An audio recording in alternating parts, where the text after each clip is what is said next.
Infection માટે જો surgery માટે કંઈ ગોલ્ડ સ્ટાન્ડર્ડ વસ્તુ હોય તો એને 2 સ્ટેજ ટ્રીટમેન્ટ કહેવાય. 2 સ્ટેજનો મતલબ આ સર્જરી 2 સ્ટેજમાં થશે, એટલે મતલબ 2 સર્જરી થશે. ખાલી સાફ સફાઈ ઇઝ નોટ ધ ટ્રીટમેન્ટ.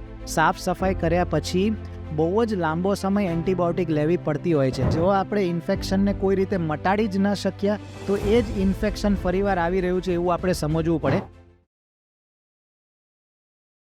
હવે ઇન્ફેક્શન તો આઈ થિંક હજારો જાતના બેક્ટેરિયા આપણે જાણીએ છીએ, અને અમુક પ્રકારના ગ્રામ પોઝિટિવ ને નેગેટિવ પ્રકારના બેક્ટેરિયા છે. હવે જ્યારે સપોઝ અર્લી ડિટેક્ટ થયું તો ઘણા બધા કેસમાં એવું કરતા હોય છે કે ભાઈ સાફ સફાઈની સર્જરી, કે ખાલી ઘૂંટણ ખોલે ને સાફ કરીને એને ફરી બંધ કરી દે. અને અમુક કેસમાં એવું વિચારતા હોય છે કે ના, સાફ સફાઈથી નહીં ચાલે અને કાઢવો પડશે. તો એ કેવી રીતે નક્કી કરવું કે આમાં સાફ સફાઈથી ચાલશે કે આમાં ફરી સર્જરી કરીને એ સાંધાને કાઢવો પડશે? એ તમે કઈ રીતે નક્કી કરશો? સૌથી પહેલાં તો તમને ઘૂંટણમાં કાંઈ બી પ્રોબ્લેમ લાગતો હોય તો just don't sit on it. એટલે કે દર્દીને એવી સલાહ આપણે આપીએ કે ઘરે ઘરગથ્થુ ઉપચાર કરે રાખો, અને તમે તમારા ડૉક્ટર પાસે નહીં જાઓ તો આપણે જેમ દરેક જગ્યાએ ગોલ્ડન ટાઈમ કે ગોલ્ડન પીરિયડનો જે કોન્સેપ્ટ છે, ઘૂંટણમાં બી ગોલ્ડન પીરિયડનો કોન્સેપ્ટ છે, અને you are missing that golden period. એટલે સૌથી પહેલાં તો તમારા ડૉક્ટર પાસે પહોંચી જાઉં. અચ્છા, ડૉક્ટર તરીકે તમે દર્દીને શું સમજાવશો કે આને કઈ રીતે સોલ્વ કરશું? તો આપણે એક વાત થઈ કે ભાઈ એન્ટીબાયોટિકથી તો આ મટવાનું નથી. એટલે બધા જ અમારા જનરલ ફિઝિશિયન મિત્રો આપણે એટલી વસ્તુ સમજી જઈએ કે જોઈન્ટ રિપ્લેસમેન્ટમાં ઇન્ફેક્શન એનો મતલબ દવાથી મટવાનું નથી. હવે કોઈ પ્રકારની સર્જરી તો કરવી જ પડશે. હવે 2 કોમન સર્જરીઓનું જે નામ લઈએ ને, તો એક જે સર્જરી છે એનું નામ DAIR છે, અથવા તો સાફ સફાઈની સર્જરી, કે ક્લીન કરી અને આપણે જોઈન્ટને બચાવી શક્યા. યસ. તો એ સર્જરીથી આ કામ પતવાનું છે કે પછી 2 સ્ટેજ સર્જરી, કે જેમાં હવે આ ઇન્ફેક્શનને મટાડવા માટે તમારો ખૂબ જ સુંદર અંદર જે સરસ નાખેલો જોઈન્ટ છે એને બી કાઢવો પડશે. તો how do we take that decision is actually a scientific one and not an emotional one.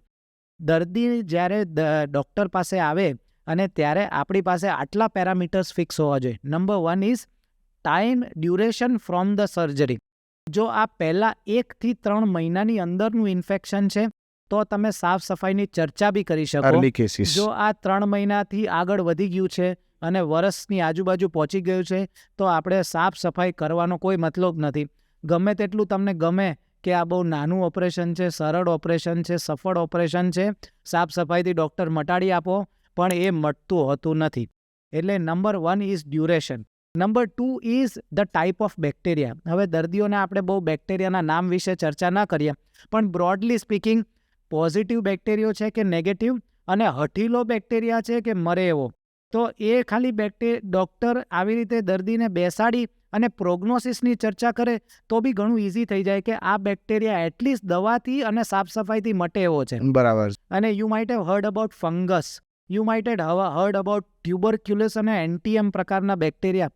હવે આ એવા બેક્ટેરિયા છે કે જેમાં ભલે ને આપણે 3 મહિનાની અંદર આવી ગયા છીએ, પણ છતાં બી આપણે સાફ સફાઈથી એને મટાડી શકવાના નથી. એક ગોલ્ડન રૂલ તમે સમજો કે જો તમે સાફ સફાઈથી એટલીસ્ટ એને 80% સક્સેસ આપવાની મગજમાં શક્યતા ધરાવો છો તો જ આ ડિબ્રાઇડમેન્ટ નામનું સર્જરી કરજો, અને નહીતર તમે આ સર્જરી કરીને do not go into failure.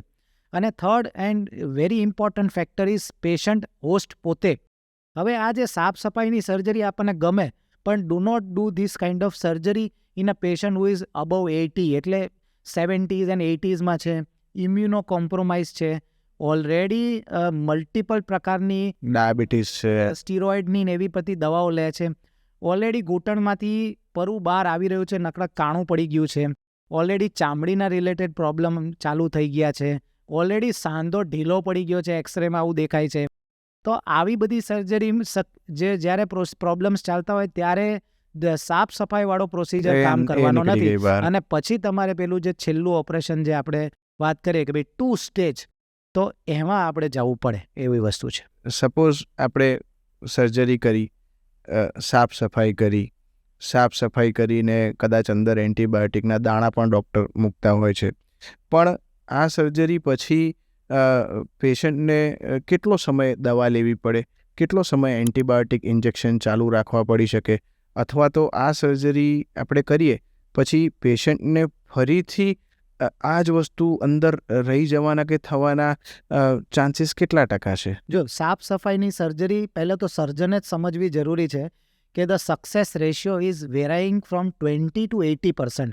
એનો મતલબ કે આપણે પેલું સેલનું બોર્ડ વાંચીએ તો એમાં આપણો મગજ હંમેશા 20% બાજુ જ જાય કે 80% બાજુ જ જાય અને કે આપણને 80% ફાયદો થશે અને પછી અંદર જઈને જોઈએ કે 20-25% જ વાત છે. ઇન્ફેક્શન હોય. એટલે જ્યારે બી આ સર્જરી છે ને એના સક્સેસ રેશિયો આપણે જેમ વાત થઈ કે બધું મેચ થતું હોય તો જ આ પ્રકારની સર્જરી કરવી. બીજું કે પેશન્ટને તમે પહેલેથી આજથી લઈને 6 મહિના કે 4 મહિના સુધીનું પિક્ચર બતાવશો નહીં તો એ તમારા હંમેશા ડિસસેટિસ્ફાઈ થશે, કારણ કે એને આગળ જતાં મલ્ટિપલ વસ્તુ કરવાની છે.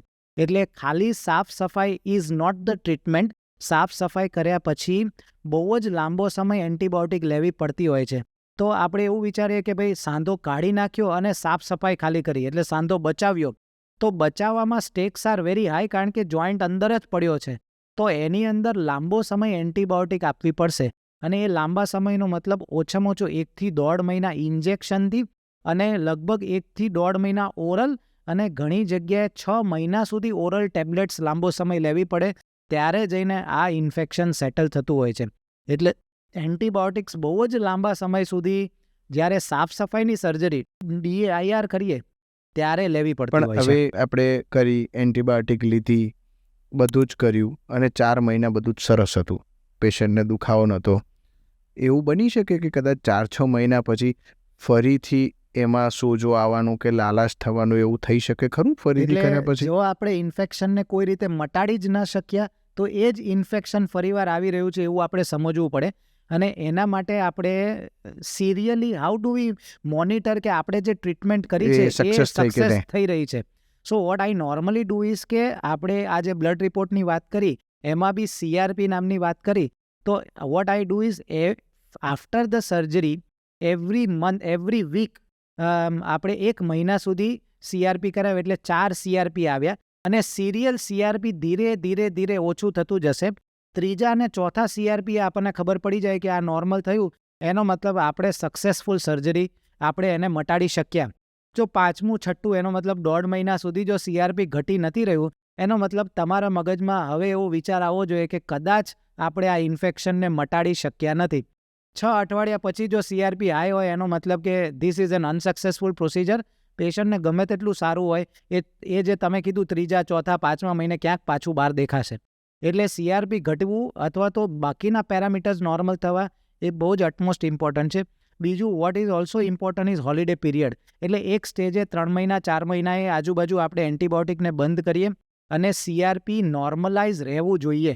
એટલે કે ધારો કે બંધ કર્યાના 15 દિવસે CRP કર્યું, પાછું મહિને CRP કર્યું અને પછી બી એ નોર્મલ હોય, ધેટ મીન્સ કે infection has gone out of the body અને હવે પ્રોબ્લેમ નહીં થાય. એટલે આ રીતે આપણને ખબર પડે. અને જો એ રહેતું જ હોય અથવા તો એ જે પાછું લાલાશ ગરમાશ પાછું પેઇન ચાલુ થયું, દેટ મીન્સ કે તમારી પ્રોસિજર વોઝ નોટ સક્સેસફુલ અને હવે આપણે પેલું ટર્મિનલ સર્જરી વિચારવી પડે. આપણે સપોઝ એવું નક્કી કર્યું કે આ બેક્ટેરિયા છે એ થોડું ખરાબ પ્રકારનું બેક્ટેરિયા છે, પેશન્ટ માટે પણ હાઈ રિસ્ક બેક્ટેરિયા છે, એઝ વેલ એઝ અ સર્જન તરીકે પણ આપણા માટે એ બેક્ટેરિયા ટ્રીટ કરવું અઘરું છે. તો આપણે એવા કેસમાં 2 સ્ટેજ સર્જરી શબ્દ વાપરતા હોઈએ છીએ. આ 2 સ્ટેજ સર્જરી એટલે શું હોય છે? દુનિયાભરમાં ઇન્ફેક્શન માટે જો સર્જરી માટે કંઈ ગોલ્ડ સ્ટાન્ડર્ડ વસ્તુ હોય તો એને 2 સ્ટેજ ટ્રીટમેન્ટ કહેવાય. 2 સ્ટેજનો મતલબ આ સર્જરી 2 સ્ટેજમાં થશે, એટલે મતલબ 2 સર્જરી થશે. તો પહેલા સ્ટેજમાં આપણે શું કરીએ, તો પહેલા સ્ટેજમાં આપણે એ જોઈન્ટ જે સાંધો સારી રીતે ફિક્સ થયેલો છે છતાં બી એને કાઢી નાખવો પડે. એટલે ભલે સારામાં સારી રીતે ફિટ કરેલો છે, બહુ જ સારો ફિટ થયેલો સાંધો બી કાઢવો પડે, કારણ કે એ બેક્ટેરિયા એની ઉપર ઘર કરી ગયો છે અને એ કોન્સેપ્ટને કહેવાય બાયોફિલ્મ. એ બાયોફિલ્મ બેક્ટેરિયા એને સાંધા ઉપર બનાવી દીધી છે અને હવે એ દવા ગોળીથી અથવા તો સાફ સફાઈથી બી નથી મટવાનો અને એટલા માટે એ સાંધાને આપણે કાઢી નાખવો પડે. હવે એ સાંધાને તમે કાઢી નાખો તો અંદર નાખો શું, તો એ વસ્તુ છે એને કહેવાય સિમેન્ટ સ્પેસર. સિમેન્ટ સ્પેસરનો મતલબ કે એ એન્ટીબાયોટિક સિમેન્ટ એટલે એન્ટીબાયોટિક મેડિકલ સિમેન્ટથી બનેલું છે. એ સિમેન્ટની અંદર તમે એવી એન્ટીબાયોટિકને મિક્સ કરી શકો કે જે આ બેક્ટેરિયાને મારી શકશે. તો પહેલી વસ્તુ કે 80% પ્રોબ્લેમ બહાર જતો રહ્યો, કારણ કે તમે છાંદાને જ બહાર કાઢી નાખ્યો. બરાબર. હવે હજી થોડો ઘણો બેક્ટેરિયા અંદર વધ્યા છે, તો તમે એન્ટીબાયોટિક સિમેન્ટ સ્પેસરથી બાકીનું તમે એને મારી શકશો. એટલે 2 સ્ટેજમાં, પહેલા સ્ટેજમાં we remove the original implants and then we put us antibiotic cement spacer, and along with that, if money is not a constraint, તો તમે એની અંદર એન્ટીબાયોટિકના દાણા એટલે કે સ્ટિમ્યુલાન કરીને એક વસ્તુ આવે છે, એવું બી તમે મૂકી શકો. અને કોન્સેપ્ટ એવો છે કે લોકલી એટલે કે જ્યાં ઓપરેશન થયું છે ત્યાં એન્ટીબાયોટિકનું એટલું વધારે કન્સન્ટ્રેશન કરી નાખો કે લોકલી બધો જ બેક્ટેરિયા એન્ટીબાયોટિકથી મરી જાય. અને હવે આ ઘૂંટણ છે અથવા તો હિપ છે એને ઇન્ફેક્શન ફ્રી બનવા માટેનો મેક્સિમમ સારો આપણને ચાન્સ મળી ગયો.